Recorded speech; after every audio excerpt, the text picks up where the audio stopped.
So, guys, just ask me anything in the chat, and I'll answer to the best of my knowledge. 2021 NFL draft related. Hit me up.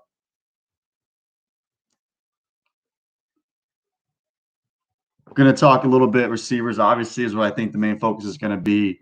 Um, so just to get it started, if anyone has any questions, like I said, just put them into the chat.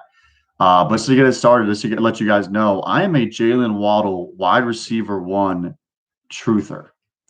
I think that his speed, his acceleration, the way he mixes speed in his route stems, the fluidity of his cuts, the way he's able to get in and out of breaks, over the middle, down the field, but also his ability to win while contested, despite being a little bit of a smaller guy. I think he attacks the football really well. You can use him in a variety of lineups. I think if you look at the first 4 games of this season, he was the one drawing double teams on Alabama. He was outproducing Devontae Smith, and pretty much everyone was, like doubling him, and he was still beating it. So for me, a number one receiver in the NFL, you have to draw double coverage, and you have to beat double coverage. And I think that that's something that he does at a very high level, and that's some of the reasons why I have Jaylen Waddle wide receiver one. If you have a differing opinion, let me know. Just write in the chat. And then for me, it's Jamar Chase, number 2.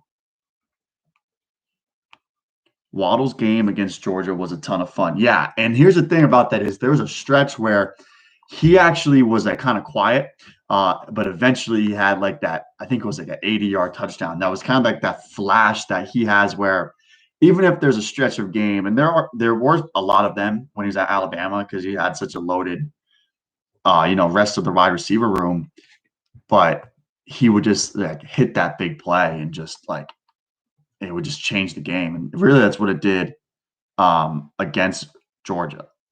I'm going to send this tweet out, get more people in here. Favorite day 2 wide receiver prospect. So for me, that is a difficult question to ask because I don't know exactly who's going to be there. Like I really like Elijah Moore from Ole Miss. If he's going to be available on day 2, I think he's a pure slot, but I think I really like his projection there. His good hands, natural separator, 3-level route runner, has really good speed, quickness after the catch. Rondale Moore's in there too with just injury concerns. If he can stay healthy moving forward, I think he's going to be really good there. I also really like Diamy Brown from UNC. He's more of an outside Z receiver. Reminds me a little of Lee Evans. Vertical threat, but someone who can really find space on those curl and comeback routes, figure out the zone windows, and be a force on the outside. That's a player who I think the Patriots might target on the second day. If we're talking more of round 3, I think that's going to be kind of my guy. Rank the first. That's everyone's question nowadays. Rank the 4 Bama receivers over the last few years. For me, it's as prospects. It's Jaylen Waddle, number 1. I think the difference between him and Henry Ruggs is he's changed the directions a little bit better, and I think he has a little bit more mass to him, similar height, but a little bit broader in the shoulders, a little bit stronger in his upper body. So for me, it's Waddle. And then it's Henry Ruggs, believe it or not. I still believe in his vertical ability. It flashed this past year. Now that Nelson Aguilar is probably going to leave in free agency, I think it's going to be all over the place. My dream right now is Russell Wilson gets traded to the Las Vegas Raiders because Henry Ruggs will be a 1,000-yard receiver overnight. His vertical, I think he was like 7th in the league in vertical receiving yards this past year as a rookie, and just like the rest of his game is still developing. I think he's going to get there. It's Judy number 3 for me, and then Smith number 4 as far as their grades go. I think looking back, maybe I probably should have had Smith. Judy has a little bit lesser of a grade, and then Smith would have been ahead of him. But as far as grades go, assuming I know where Smith's athletic testing is going to land, it's going to be Judy and then Smith. So Waddle, Ruggs, Judy, Smith for me. Next question. How are you worried about Trey Lance accuracy issues? Now, I don't know if I would say Trey Lance has accuracy issues. It's like it's not like he's not like Mac Jones accurate. But I'm not going to like stand back here and think that he is like an inaccurate quarterback prospect. Like I said, he's not the most accurate. It's not Trevor Lawrence, but I see a guy who can place the ball deep. I think he understands leverage as far as crossing routes goes. So I'm not that much of a concern about his accuracy. I think that he is not, like I said, he's not Mac Jones or Trevor Lawrence precision ball placement, but I'm not overly concerned about his accuracy at all. I think for him, it's more about processing speed, experience, and a little bit of development as far as that goes. I think he can anticipate windows a lot better.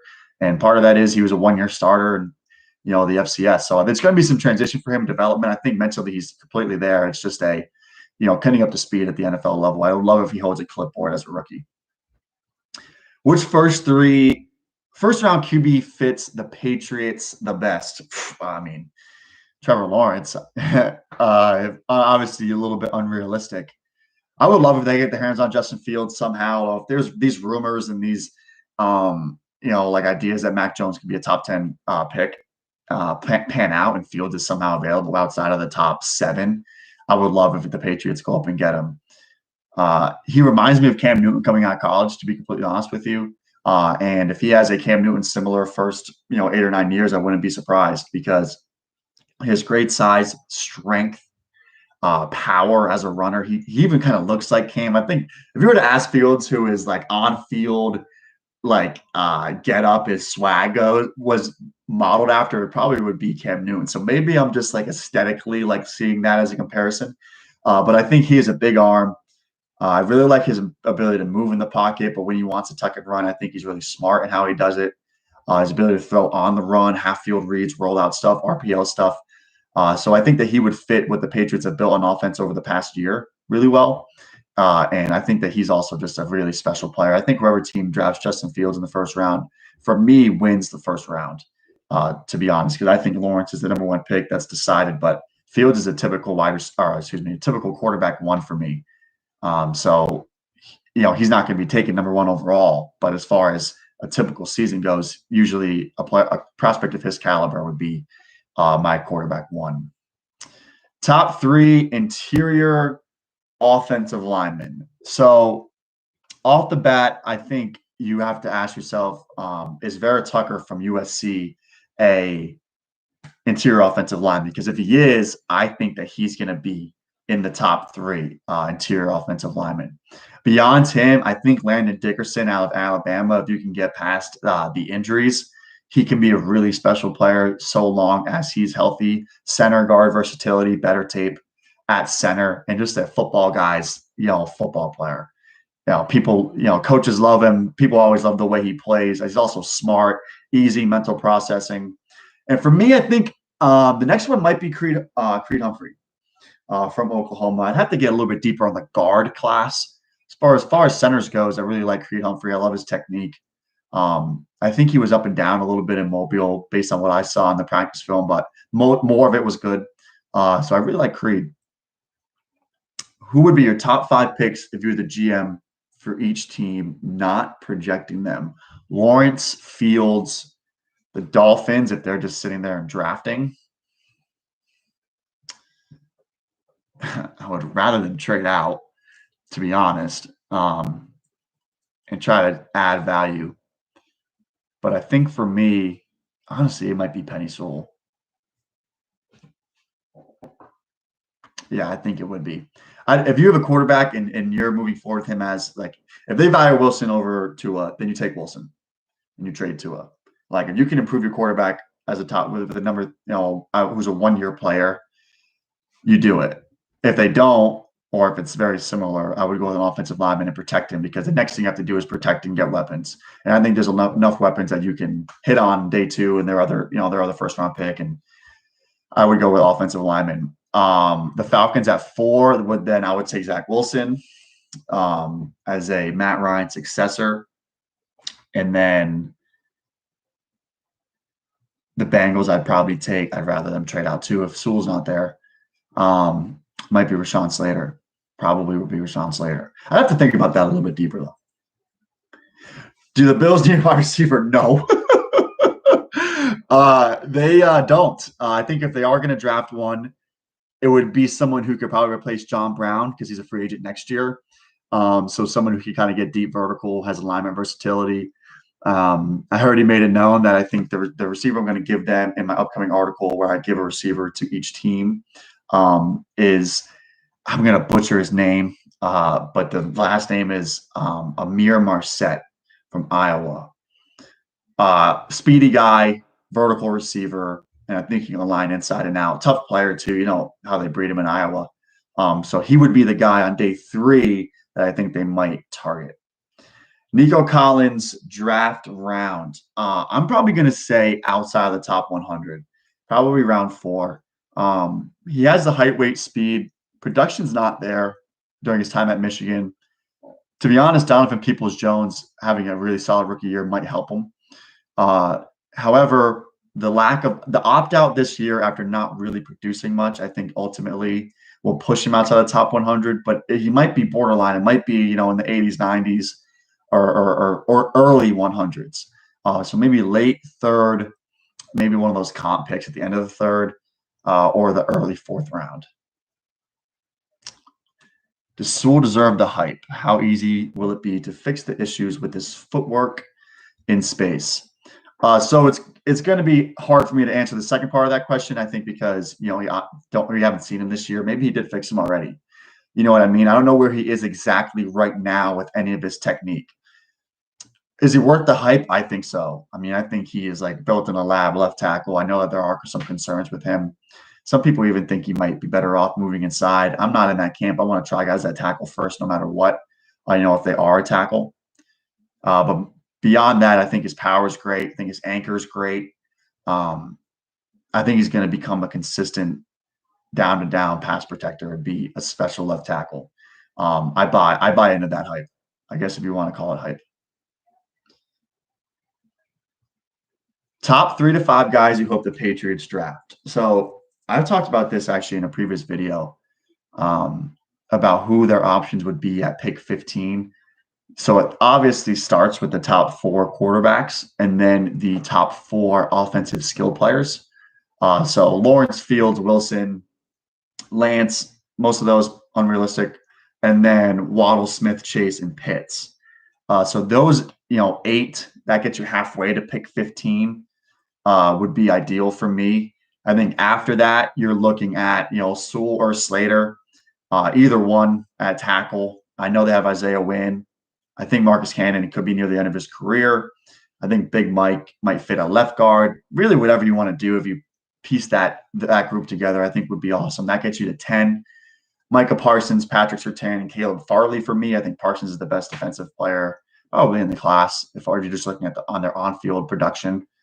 And Surtain and Farley, I think, are both kind of natural fits for the Patriots defense, especially Surtain and his pattern matching background at Alabama. Farley has better press man traits, but a little bit more development ahead of him. That gets you to 13. And then for me, it's Kwity Paye at the edge out of Michigan, who grew up in Rhode Island, in Providence, so 20 minutes from Foxborough. And that gets you to 14. And the last one was someone who I can't remember right now. Christian Barmore, maybe. I think it might have been Christian Barmore. There's other guys too. Rashad Bateman, I'd be okay with. I'd be content with the Patriots taking that pick 15. Beyond them, Diamy Brown on day 2, like I mentioned. Depending on what they do in the first round, Pat Freiermuth, the tight end from Penn State, in the second round would be awesome. They just need linebackers and receivers and tight ends in a bad way. I think the rest of the roster is fine. Yeah, it's interesting. So Penny Sewell, the question is, would you play Penny Sewell right tackle or move Hunt to right guard, and move Hunt to right guard? I don't know, to be honest with you. I have to watch more Robert Hunt. I know against the Patriots, he looked freaking outrageous. However, there were some people who projected him inside early on in his career, or as an NFL draft prospect, I should say. So there is a possibility that he could play inside. I would have to definitely look deeper into his play at tackle to see exactly where and what to do with him if I was the Miami Dolphins. Most realistic play for the Bears at pick 20, I think it's got to be Rashad Bateman, the receiver from Minnesota. It's looking like Allen Robinson's not going to return. I think they need an X receiver. I think his size, his three-level route running, he's light on his feet. Double moves are great. Strong after the catch, powerful, break tackle type of player. He can be your number one X receiver that if you have Darnell Mooney and Anthony Miller as your 1 and 2 next year, you're probably not looking great as a passing offense, but if you have them as your 2 and 3, and maybe not even 2 and 3 as far as the pecking order and targets goes, but the role of a 2 and 3, because you're developing this rookie on the outside, I think they're going to thrive. So I think that like replacing Allen Robinson is of the utmost importance for the Bears at pick 20, assuming he doesn't resign, which it is definitely looking as he won't, because apparently they haven't even spoken in like months. Thoughts on Caleb Farley, 4.25 4.3 speed. I don't want my Cowboys taking Surtain, pairing him with Diggs. That would be 2 slow corners. Well, I'll say this about the slow corner idea. Patrick Surtain is really good with his technique, and his long speed doesn't get tested that much because of it. So as far as that goes, I think he can cover faster guys. Now, are the Cowboys going to run a bunch of press man, pattern matching type of coverages with those two, or are they just going to put them on islands? Because in that scenario, I agree that that's probably not the best pairing. However, if they have a good free safety with range, it really shouldn't matter that much. However, they don't. I don't know if Caleb Farley runs a 4.25. I mean, 4.25 is freaking fast, man. That's like the third fastest 40 like all time. So I think that he ends up running more in the 4.3s. I understand that the fit with the Cowboys would be great there. And they need defensive backs in the worst way. So if you're the Cowboys, I kind of understand Farley over Surtain. It kind of depend on the defense that they're actually going to plan on running. And I mean, I don't know what is going with their secondary and the defensive play calling. It's just a mess. Most overrated player in the draft. Oh, that's a good one. I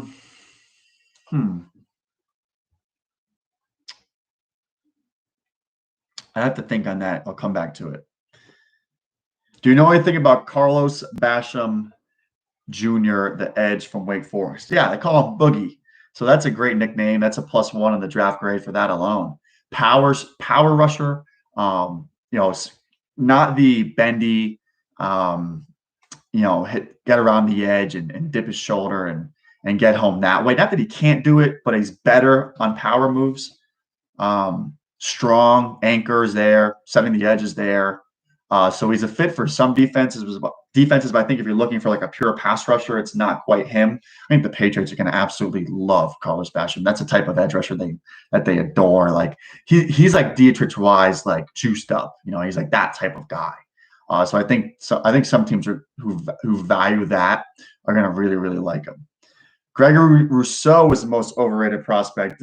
That's not a bad take, to be honest with you. I think some people think that he has like elite rare traits, and part of it is his size and his length and his frame, and I get that. I wish he. Yeah, I don't know. He'd be up there for me. He's like a late first guy.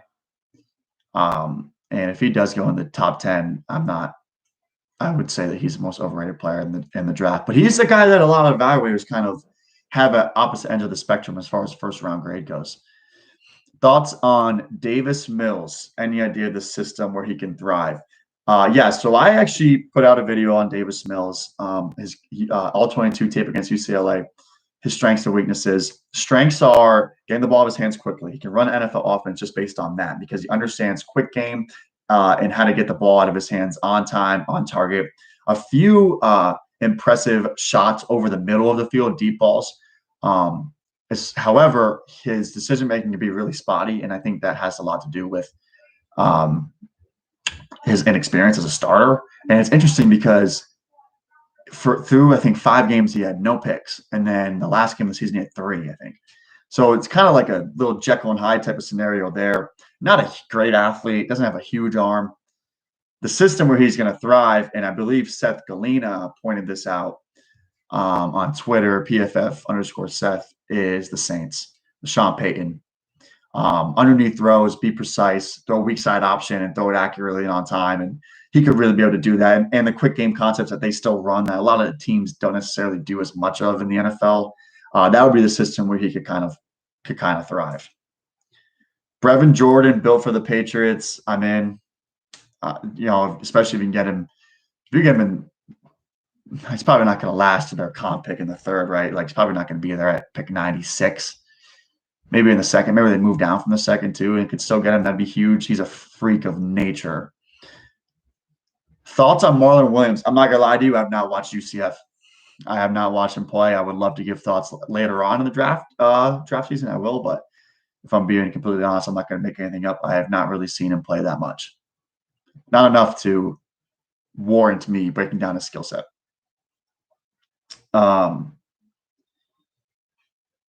With how bad the Cowboys need corner, what do you do if Surtain and Farley are gone at 10?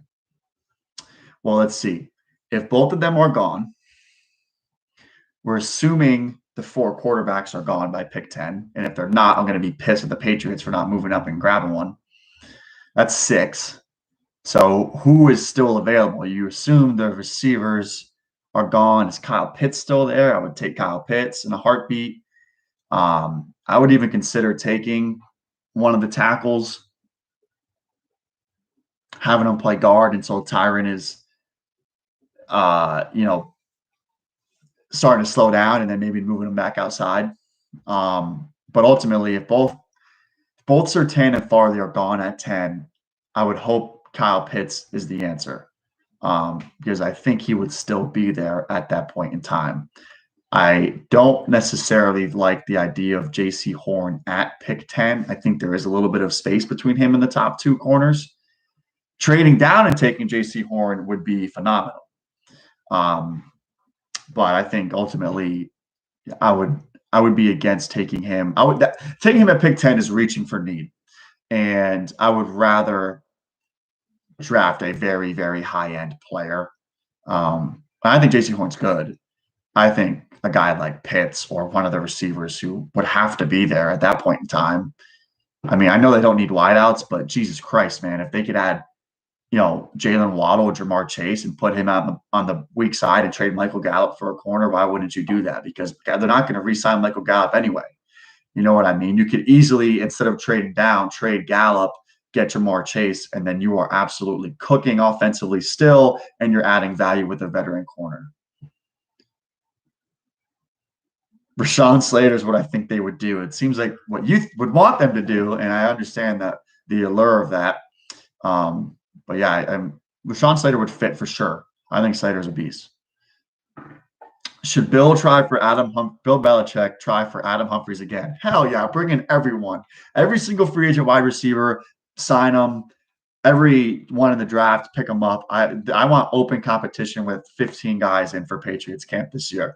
On a serious note, yes, I think he fits. Bill obviously thinks he fits the offense. He would come at a discounted rate. He's still going to get guaranteed money from the Tennessee Titans. If he comes in at a reasonable price, yes. Now he's injury prone. I wouldn't want to guarantee him a ton of money because of that, but he's a good player when he's on the field. I would love Adam Humphries in New England at the right price. Better Miami pass rusher. For me, it's Jaylen Phillips. As far as just like you said, pass rusher, right? He's a better pass rusher. Better traits on the edge, equally as good. Physical, frame, upside. I think he's more diverse, and I think he has better edge traits as far as his ability to get low, dip his pads, tighten the corner. I think he's the second best edge in the class, and I definitely think he's a better pure pass rusher than Gregory Rousseau, who honestly is more of like a freak inside guy who could really be scheming and blitzes and stunts, and he could absolutely be an animal in that. But as far as pure pass rushing goes, it's Phillips. I'm hoping the Eagles don't go QB at 6. Yeah, they should trade up to 3 and take one. What are your thoughts on Tua's prospects? I'm confused about that question. As far as him as moving forward, I think Tua's going to be really solid. I think he showed this year he's really solid. I I would love to know if his hip is actually at 100%. I'm not exactly sure if it is. I'm not sure if he's ever going to be a top 10 quarterback in the NFL, but I think he's going to be that like really strong mid-level, but like strong mid-level guy for a long time. I really like Tua. I still do. I think that, some of the growing pains he had was, getting hurt as a junior, in college, limited some of his, and he didn't start as a freshman. So he had like 1.5 seasons in college, and then he enters the NFL, in a season that he could still be playing in college. Like he could have still been a senior. And, it's normal growing pains for a rookie. Not everyone's going to be Herbert, throw a billion deep balls and complete them. And that's, even if Herbert redid his rookie year, that's probably not going to happen. So I think Tua is still on the correct trajectory. I just don't know if he's ever going to be like that, like top, like 10 guy, especially when you consider, in my opinion, guys like Burrow and Herbert and Lawrence and Fields, Mahomes, Allen's going to be around for a long time. Jackson's going to be around for a long time. Probably forgetting a bunch of other young guys. I don't know if he's ever going to kind of break into that top 10. How does Jeremiah Owusu Koromoa fit on defense? I keep seeing stuff about him being undersized. Do you still play him inside? No, he's not an inside like A-gap stack and shed linebacker by any means. He is a overhang, strong safety, nickel. He's like 218 pounds, and he plays like he doesn't get off blocks. Like he's not like a stack 'em shed 'em like hit you in the A-gap. And he wasn't like that at Notre Dame either. They played him on the outside in space, and I think that's where he's best. If you have him cover tight ends and running backs, he could do that really well. If you have him cover the flats, he can do that really well. He can blitz from space. He can absolutely lay the freaking wood when you try to run outside against him. So that's kind of where he fits best on defense. Now, that's something that I think a defensive coordinator, if you draft him, the defensive coordinator needs to be like, this is how we're going. I wouldn't draft him without first talking to my defensive coordinator and saying to him, teach me what you're going to do with him. And if it fits properly, then I would draft him because he's really kind of unique in that sense. I would do that with every prospect, but I think specifically with him, I would need to know the usage that he's going to have before I'd be comfortable taking him, over some of the other guys in the first round.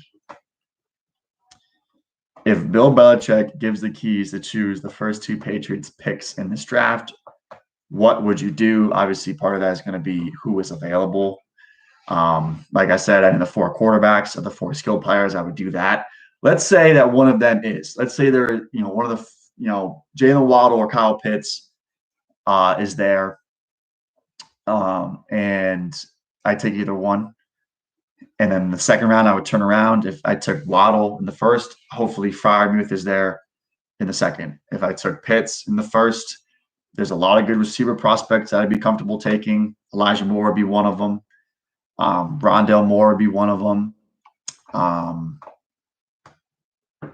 Bateman, if he's still there, would be one of them.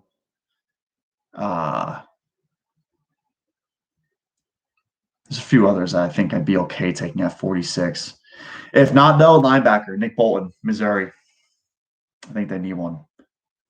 If those guys aren't available in the first round, they go Kwity Paye at the edge, then you're talking round 2, either receiver or tight end. They got to hit on some of them. This might be out of pocket, but I think Bill might give Reuben Foster a second chance. Oof. Maybe. I don't know. Let's say a receiver at 10 for Cowboys.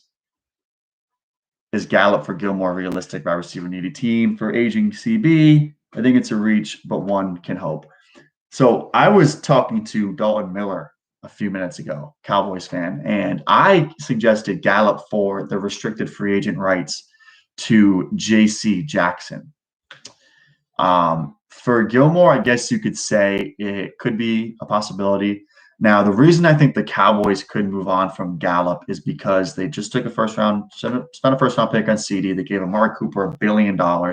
You're not going to give Gallup another big contract and have so much of your salary cap and assets committed to wide receiver, especially because you have some good tight ends and running backs can catch the ball. They even have some good depth pieces at receiver, like a Cedric Wilson.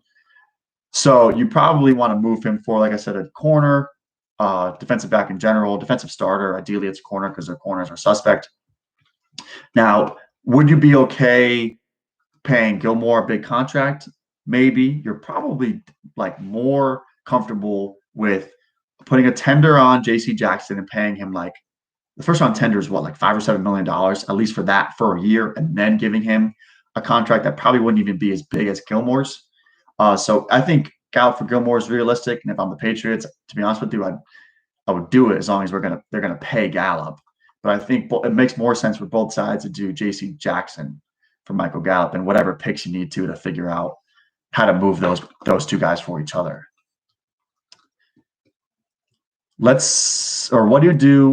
do you think the Vikings should do at 14? To me, maybe we should trade down and get some more day 2 picks. Yeah, Bengal is in the chat. What's up, man?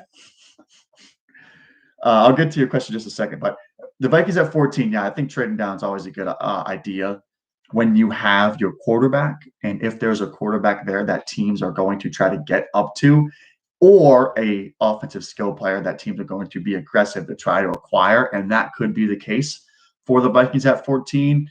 The Vikings stole Justin Jefferson from the Patriots last year, so if there was a scenario where they're going to do that again with Jalen Waddle this year, I'd be very upset. So I wouldn't mind them trading down and hopefully the team, drafts like an offensive lineman before the Patriots pick at 15. But like I said, trading down I think is usually a good call. There has to be someone for a team to move up to get. Other than that, I mean, I think Micah Parsons, Kwity Paye. I think they need pass rush, so maybe more Kwity Paye. Jaylen Phillips at 14 would make a bit of sense. It isn't a question for Jaylen Phillips. Injury concerns aside, is he the best edge? Is the best edge in the class. More of a statement, really.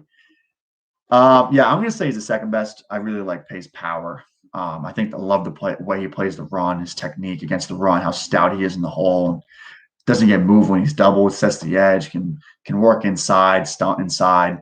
Don Brown said it, technique wise, like he was the best player in the country. And I think that's true. And I think his speed around the edge is coming into its own. His hands are active. I think he's working on his hands a lot in this offseason. I mean, he's going to be a freaking stud. Paye's a stud too. And I think Phillips will probably be right there behind him. For me, Azeez Ojulari is going to be up there too with those guys. Man, his just speed, or his burst around the edge is special. And I mean, that dude gets after it when it comes to pass rush. I'm not sure if the rest of his game is there, in comparison to Paye and Phillips. How do you feel about the DT prospects for New England? Yeah, the DT prospects in this class stink as a group, like in comparison to past years. Not that they're all bad, but as a collective group, it's a poor defensive tackle class. Christian Barmore is, I think, the best one. However, I think that he is more of a one-gap penetrator from the one technique, and the Patriots kind of have that in Adam Butler, assuming he is re-signed. And really, they don't even really like that either. They'd rather have a guy who can two-gap, like a Danny Shelton or Ted Washington or Vince Wilfork, in past years. And that fit doesn't really there's not that really guy in this class. Lynn McNeil from NC State's another explosive, like one-gap guy. Davion Nixon from Iowa is still developing. He's another one. I think he's a one-gap player, and it's not that there's anything wrong with that. It's not Bill Belichick prefers something else. So it's going to be interesting because I don't know if they're going to go defensive tackle in this class, even if I think that they might want to. How high do you think Dylan? I still struggle with this guy's name. Radunz, North Dakota State offensive tackle, will be drafted. I think he's a second-round pick. There were some mocks that had him in the late first. Then they only had their showcase game this season. So kind of out of sight, out of mind type of thing. And other tackles played really well throughout the year. But then he went to the Senior Bowl and he was really good. So I think ultimately ends up on day 2. He's a little bit light for a tackle. So maybe some teams choose to move him inside. But I think his tape out there is really good. His technique out there is really good. I like him in space. And I think ultimately he's a day 2, but he's a starter in the NFL, I think. What is Kwity Paye's ceiling, in your opinion? Maybe like a Brandon Graham type, maybe even a little bit better. I'm a huge fan of his. I got to see Kwity Paye playing in high school. I coached against him, and he was such a freak, man. Like, I can't even put into words. Watching him run the football and my guys just like barely hanging on. We had a stacked defense that year, too. It's the best defense that my school's had in 10 years. And they were just like barely holding on for dear life. He was just running straight through. And then I coached track and field, and he was doing track and field too. And he's like the anchor for the 4x1 team. And then he goes over to the shot put and he wins the shot put. And then went over to the long jump, and he was a state champion in the long jump. Just like this dude could do everything athletically. And watching him at Michigan, beyond the freak athleticism, his technique got so much better against the run. And part of that was playing for Diamy Brown. And I think his ceiling is one of the 10 or 15 best defensive ends in the NFL. I'm surprised to see Joseph Asai fall so far down boards. He is a stud too. Shout out Bengal. Yeah, I think Asai is good too. So he's kind of interesting because he was like a flash in the pan guy last year. Like it was like here or there, he could kind of get going and have like hot stretches. And then this year was more consistent. So I thought he was going to go from like, oh, this guy might be a guy next year. And then he put it more together this year that he was going to be like a consensus first rounder. So I have to go back and watch his tape because throughout the season, I thought that he was going to be a first round pick. Like you're saying, 3-4 versatility. I agree. I think he could play kind of edge off the ball. He can kind of move him around. Really strong player, especially in his upper body. In his early career, he played off the ball. So I agree. I don't know. I think a coach like John Gruden is going to really like Joseph Asai. He reminds me of like a Gruden Mayock like love affair. So maybe we're like Gruden. Am I crazy for being a Javon Holland fan? Oregon safety or a defensive back. I feel like he can make an impact at safety or corner. Do you agree? I am not going to lie. I would have to watch more of his film. I have not done an evaluation on Javon Holland. I would like to say I support your take, though, because impact safety / corners don't come around very often. Shout out Devin McCourty. Top 3 safeties. I've got Grant, Moehrig, Washington. I have not ranked the safeties yet. I am behind on the safety class, huh? I like what I've seen on Moehrig. I like that I've seen about Darius Washington too. The size is a concern. I think Jeremiah Owusu Koromoa is a strong safety, so I would put him at the top of that class if you're classifying him there. And I haven't seen as much of Richie Grant to give you a full evaluation on him either. Who is the biggest freak in the draft?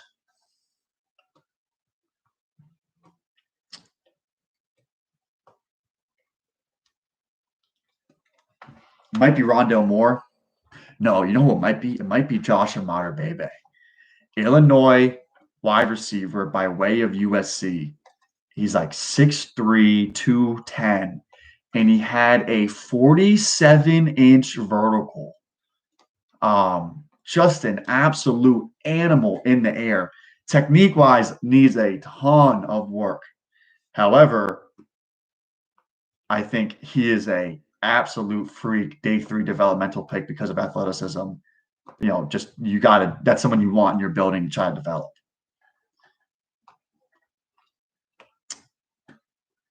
Who do you want the Giants to get at Bengal? But I can answer that too. I think it's Jaylen Waddle.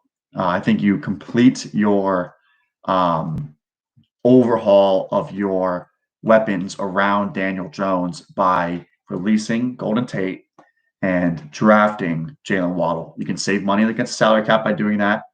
And then you get to pair multiple dynamic vertical threats in Waddle and Slayton, as well as the over-the-middle intermediate guys who also can get busy when it comes to yak in Evan Ingram and Sterling Shepard. So that's kind of where I think the Giants should go. I think Tate is in his age. He's by this point, he's kind of expendable. Amado Bebe is freaky, awesome athlete. I love him as a developmental guy. It's hard not to. I mean, he made like some flash plays too, where you could see it. You could see the ceiling. And even in 2019, he made a few too. So yeah. I mean, I think once day 3 rolls around, his name's going to be getting floated out there by a lot of guys just because he has that type of upside, that type of ceiling. Javian Hawkins met with Patriots scouts, another guy that I'm not going to lie to you, I have yet to check out. I'm not going to try to produce a fake report on a guy that I'm not as familiar with. Unfortunately, I've not watched him. If you do ask me about someone I have watched, I'll give you my honest opinion. Tough to know. Darius Washington was better in 2019 than 2020. Yes, I agree. He was. And I'm saying Darius. It is Darius. Okay. Was better in 2019. Teams didn't throw at him this year. So Washington's also interesting because he kind of plays that boundary safety, and Big 12 spread offenses kind of always going to play space, throw to players in space. So sometimes he doesn't get thrown out just by nature of Gary Patterson's 4-2-5 and how it works against the offenses in the Big 12. Thoughts on Kyle Trask? Okay, here we go. I really like Trask throughout the year. I think he is a pocket passer. He's not going to get out of the pocket, but he's not completely immobile. There's some straight ahead scrambles. They ran him on QB power a little bit. So he's not completely immobile, but he's not a break the pocket guy. Now, arm strength, not quite there. It's not bad. I would say it's average, not a far hash thrower. Has a great deep ball when he can place it and use trajectory and drop it in the bucket. But the arm strength, the ability to drive it is not quite there. He reminds me of Matt Schaub with the Texans. Big guy, but the arm strength doesn't match the size. Not very fleet of foot. And if you remember Schaub, he was also very willing to throw the ball to his guys, right? Andre Johnson had great numbers with him. DeAndre Hopkins had pretty good numbers with him because he was unafraid to trust his dudes. And I think that's something you saw with Trask, with Kyle Pitts and Trevon Grimes. However, late in Schaub's Texans career, he started throwing a lot of pick sixes. And I think it was because he was trying to throw those kind of far hash on a frozen rope type of throws across the field, and he didn't have the arm strength anymore.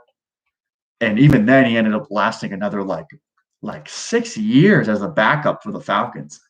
But I think ultimately Trask, after a couple years of development, maybe becomes a starter like Schaub, and a team will talk themselves into him as a long-term answer. They'll probably have a little bit of success with it, similar to Matt Schaub, but ultimately he's not a bring your team to the Super Bowl quarterback. So with that said, I would probably take him in the 3rd round if I was a team like who has a quarterback, but an aging one. If I'm the Steelers, or if the Falcons don't take a quarterback at pick 4 and they're looking for one later on or something like that. What do you think happens at pick 2? I think they're going to take Zach Wilson. There's a lot of buzz about it.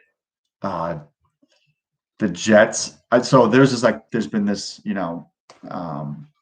reports that 5 teams have Wilson over Lawrence or whatever. One of those teams is the Jets. One of those teams is probably the Falcons. And they're saying it so when they get Zach Wilson, they can say, hey, we were one of those teams. We've always had Wilson number 1 on our board. We liked him more than Trevor Lawrence. It's probably a lie. Like it's easy to say that when you know you're not getting the number 1 guy, you're not getting Lawrence. So, we're going to say we like Wilson better anyway. But I think it's going to be Zach Wilson. Thoughts on Micah Parsons? I love his tape. I absolutely love it. He was the number one graded run defender in the country in 2019, according to PFF, and it shows. His ability to stack and shed in the A gap is there, to work around blocks on the edge, to use his forearm as a weapon and as a way to not allow offensive linemen and tight ends to get into his frame. His ability to set the edge, all of it's there. His ability to read horizontal plays, track it down from the backside, all of it's there. His ability as a blitzer and as an edge rusher is there, but especially as a blitzer on the interior. They had him play reps in space, and I think he has the athleticism, definitely has the athleticism to get to his drops. Needs a little bit of work if you're going to have him do that more often. But really, you're talking about a 3-down player because I'm bringing that guy at the quarterback constantly. His ability to read the snap, to get skinny in the hole but still be powerful. All of it is there. There are some concerns about these are not anything that I'm not reporting this. I don't know all of these specifics, but there have been reports from other draft analysts about his character, and some weird backstories about the hazing scandal at Penn State and the reason that he didn't go to Ohio State when he was a recruit. I have had a conversation with Micah Parsons. He had to go to my channel and watch the two of us watch his film together against Minnesota 2019, and he was great. He was awesome. So from my interactions, he seems like a really good person, but it was very limited. It was a one-time thing. So if those character concerns are warranted, I could see him falling, but it's not going to have anything to do with this on the field. Out of the potential day 3 quarterbacks, Franks, Ehlinger, Book, etc., which do you think has the tools to be a quality starter or is best worth a flyer? So if Jamie Newman is available day 3, he's the one that I would take as the flyer. Kellen Mond would be as well if he's available on day 3. Both of them are plus athletes. Both of them have huge arms. Mond's accuracy is definitely funky in the short, intermediate, middle of the field. Newman just played in such a unique offense. I don't know how it's going to translate. And he opted out this past season as well. So those would be like the toolsy guys. As far as the 3 that you mentioned, I think Ian Book is like a CFL quarterback, to be honest. Felipe Franks makes like the worst decisions at times that I've like ever seen at the quarterback position. So it might be Ehlinger. I wouldn't love it. And he can throw a pretty good deep ball. The thing I do like about Ehlinger is that he's a gamer, dude. You watch that game against Oklahoma, every game he played against Oklahoma, but I was referencing the most recent one. And like when they had 3rd and 6, man, he got 3rd and 7. He got 7. You know what I mean? Like they were in so many like gotta have it situations in that game. And whether it was his arm or his legs, like he got it done. And now I know they ended up losing, but it was through no fault of Sam Ehlinger. And that's where he was for a lot of time at Texas. And that's why they love him in Austin, is because he's a gamer. He's going to step up in big moments. And there's something to be said about that. And I think that alone is going to have me more excited than Ian Book or Felipe Franks. Is Hightower a fair comp for Xavier Collins? No. Xavier Collins is a will linebacker, like weak side guy who can drop into coverage and run down plays from the backside, fit from the backside. Dante Hightower is more of a straight up Mike, who also happens to be an absolutely outrageous blitzer, interior or out. And that's not something I'm convinced Collins is going to be great at quite yet, because I actually like him almost better. I know there's a little bit of edge reps there, and there are some traits there as well, but I kind of almost like him better in coverage, which is impressive because he's also physically so gifted. But Hightower is even bigger. I think Hightower came into the league at like 270 pounds. I mean, he was huge. And he's just like, he understands blitzing from a stand-up linebacker position and from setting up in the A-gap, probably as good as anyone in the NFL, maybe even better.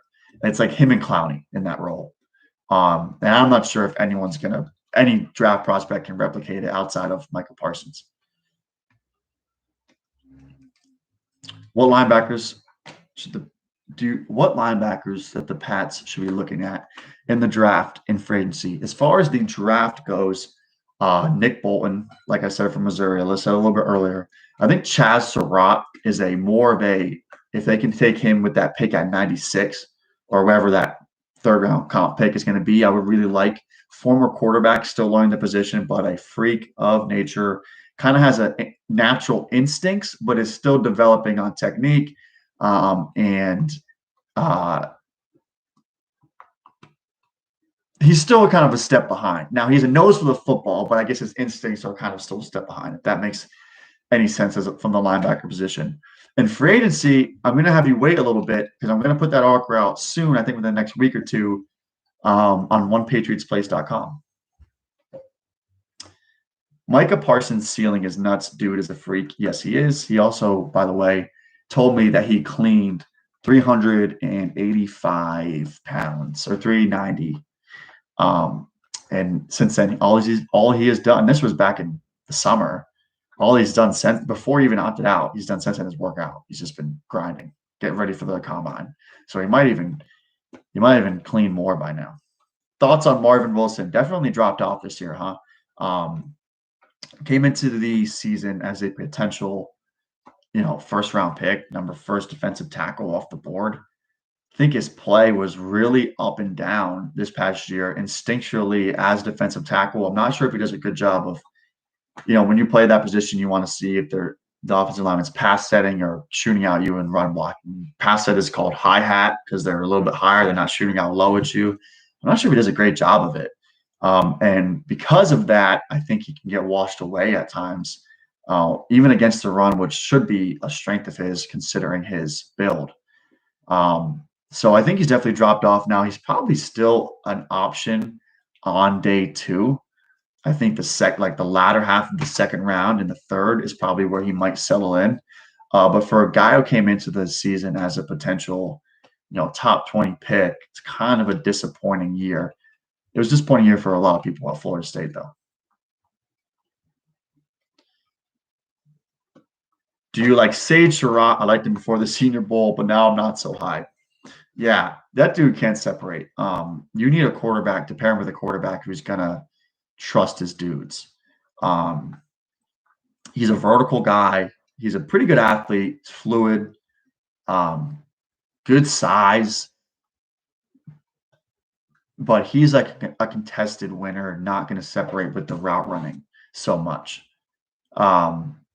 Sage Surratt is a crazy story, by the way. He's like North Carolina's all-time leader in scoring in basketball and thought he was going to play basketball at like an Ivy League school. And then Wake Forest came in late with a football offer and he took it. That could kind of give you the idea, 1, of his smarts, and 2, the work ethic, and then 3, kind of his background and the way he kind of can post up and go up and get the football, as a former really, really good basketball player. Ultimately, though, I think he's kind of a borderline top 100 guy in the draft. I'm not drafting him to be a number 1 or number 2 player, number 1 or number 2 receiver on my team. Thoughts on Tylan Wallace? I have a 3rd round grade on Tylan Wallace. He's a vertical-based route runner and receiver, but he is a little bit on the shorter side. However, his adjustments, his body control, the way he can high point, the way he brings it in through contact, all really, really good. And he has the speed necessary to play in the slot, stretch the field from the slot. And that was something that he didn't really do at Oklahoma State, but during the Senior Bowl, he got more reps at doing. And he looked really good on kind of some routes separating over the middle of the field. So it's something that I might be able to do. And maybe he could do that even a little bit better than what he did at Oklahoma State. If you take away the injury he had as a junior, he's probably drafted pretty high last year. Now entering a year older with the injury history, probably hurt his stock by about a round. Any household names that you think could be an absolute steal? Yeah, there are. Let me think of them. Give me a minute. Okay. Thoughts on Kelvin Joseph, cornerback from Kentucky. I think he's a baller. Now, they were like the first game of the season, I think it was, against Auburn. Like, he got mossed by Seth Williams. But basically, from that point on, I thought he was excellent. He has all the athleticism in the world, pretty good size profile. Now, there are apparently some concerns about his character and work ethic, but I'm willing to look past it because that dude can play. I think he's sticky and press man. Can be a little grabby. A lot of corners in this class can be a little grabby. But ultimately, I think you bank on that upside that he has. Kadarius Toney ? I don't know what that's in reference to. Maybe as like the household name that could be a steal. I think he is a household name by now. I think he's going to be a first-round pick. As far as my thoughts on him, I'm going to have you watch Dalton Miller's YouTube page and the video that I just did with him when we covered his pros and cons. Go subscribe, Dalton Miller's YouTube. I know you made a vid on this, but who are some guys you'd really like to see on the Patriots? Yeah, I actually talked about that earlier as well. Any of the 4 quarterbacks at the top, any of the 4 skill position players between Waddle, Smith, Chase, and Pitts. Beyond them, Surtain or Farley at corner, Slater, Sewell at tackle, Parsons or Kwity Paye as far as front 7 players go. And if all 14 are taken, I hope they trade out or maybe take Christian Barmore or Rashad Bateman. Top running backs. For me, it's Najee Harris, 1, Travis Etienne, 2, Javonte Williams, number 3. For me right now, Michael Carter, also from UNC, is number 4, but I have not watched Kenneth Gainwell from Memphis. I've heard some good things about him. A lot of people like him, kind of in that top 5 range. So I would need to watch him to see if he can fit somewhere in there. I don't anticipate him passing Najee or Travis Etienne for me. Probably not Javonte Williams either, who's a guy who wants to run through your freaking face, which I love. His contact balance, he can create yards without great blocking. And Najee Harris and Etienne are so special, both as runners and receivers. I really, really like them. I'm not taking running backs early. I wouldn't take a running back in the first round, but they're going to get a first-round grade, both of them from me. Rashad Bateman, thoughts on Bateman? I'm going to say the same thing that I said about Kadarius Toney. Just finished a video about Rashad Bateman, Toney, and Terrace Marshall on Dalton Miller's YouTube channel. You need to go subscribe to his page. He puts out great live streams and videos like this, interviews, and we just got finished talking about them. I think that's where you should check it out, covering all the pros and cons of all 3 of those players, and you're going to subscribe to a really, really good channel. Would you draft a quarterback or a top wide receiver if Philly? I would take a quarterback. It's not anything against Jalen Hurts either. It's not – for me, it's not that I don't think Hurts can be good. It's that he was a second-round pick. He has 3 years left in his rookie deal. Or you can take a quarterback and have a 5th-year option. And it's probably someone that you're going to grade higher, that the Eagles are going to grade higher than Jalen Hurts. So you get 2 years. Now, his contract is going to be a little bit higher because you're talking about first-round pick compared to a second, but still a rookie deal that's going to be cheap. So a 5-year under-control rookie who you're going to grade higher, or 3 years second-round pick who you're not even sure on because he was kind of up and down. Now, that I'm not saying they should just flip Jalen Hurts. I'd keep him, to be honest. And I don't think he's going to shy away from competition anyway. And I think there's good receivers available, past the top 3. I've mentioned a few of them already. And I think that they could find a really good receiver while also improving at the most important position if they went after it. Now, with that said, if I'm the Eagles and I'm targeting a quarterback, I want to move up. I want to go to pick 3. I don't want the 4th one. I don't want the guy I rate the lowest. I want to go get at least the guy I rank 3rd, maybe 2nd, maybe 1st. You know what I mean? I'm going to move up. I'm not just going to sit back. Which teams with veteran QBs do you think will take a day 1 or 2 QB, such as Atlanta, New Orleans, Pittsburgh, etc.? I think Atlanta will. I think Pittsburgh will. New Orleans, I think, Breeze is most likely done. So they're probably, there's been some rumors that he might not be, but man, he looked washed. I think he's done. And if he's not, then they should still even take a receiver or a quarterback day 1 or day 2. I agree with that assessment as well. Other teams, let's see.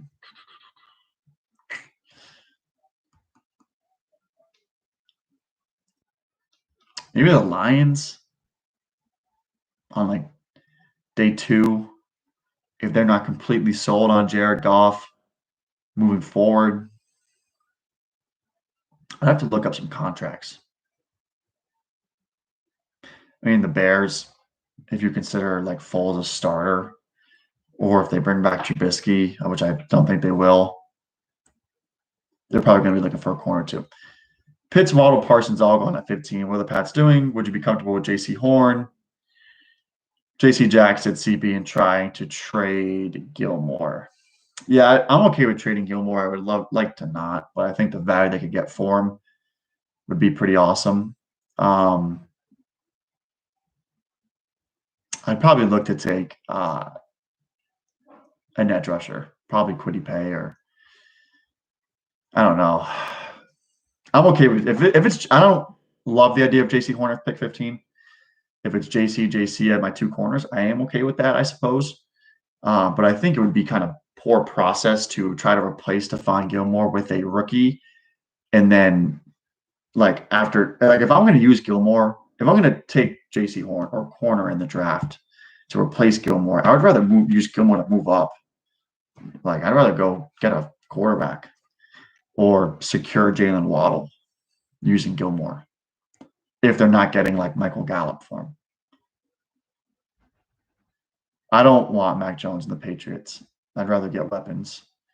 The question is, would you like the Patriots getting Mac Jones, or do you get offensive weapons? I don't want Mac Jones as the quarterback of the Patriots.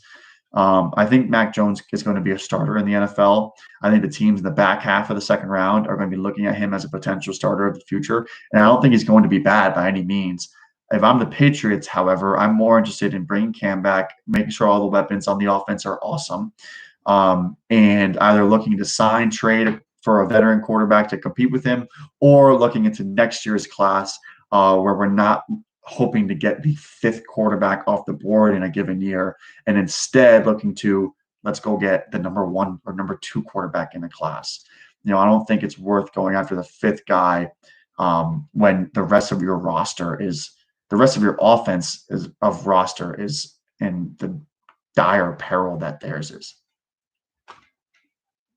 What's one draft day trade rumor you think is most likely to happen?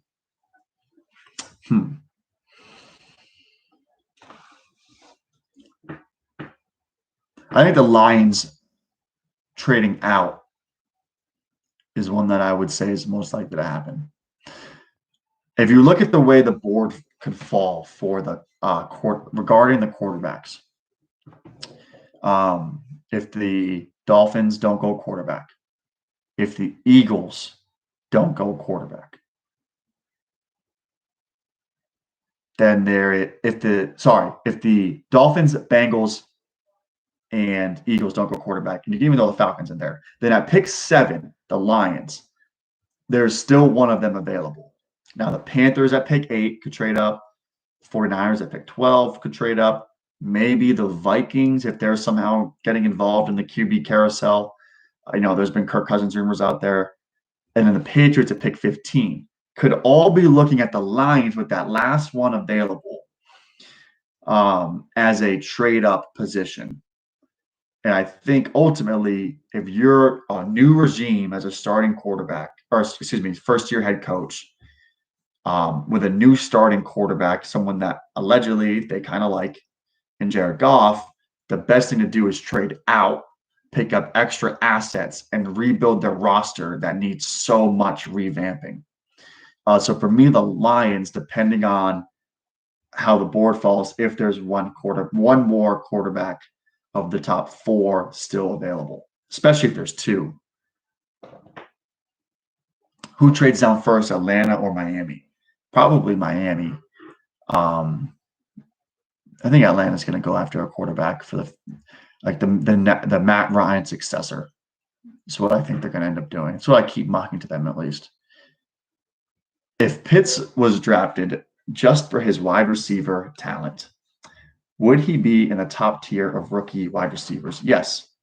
I think he would be the number 2, maybe, or 3, probably number 2 or 3. Like, he is an elite elite wide receiver when he plays it.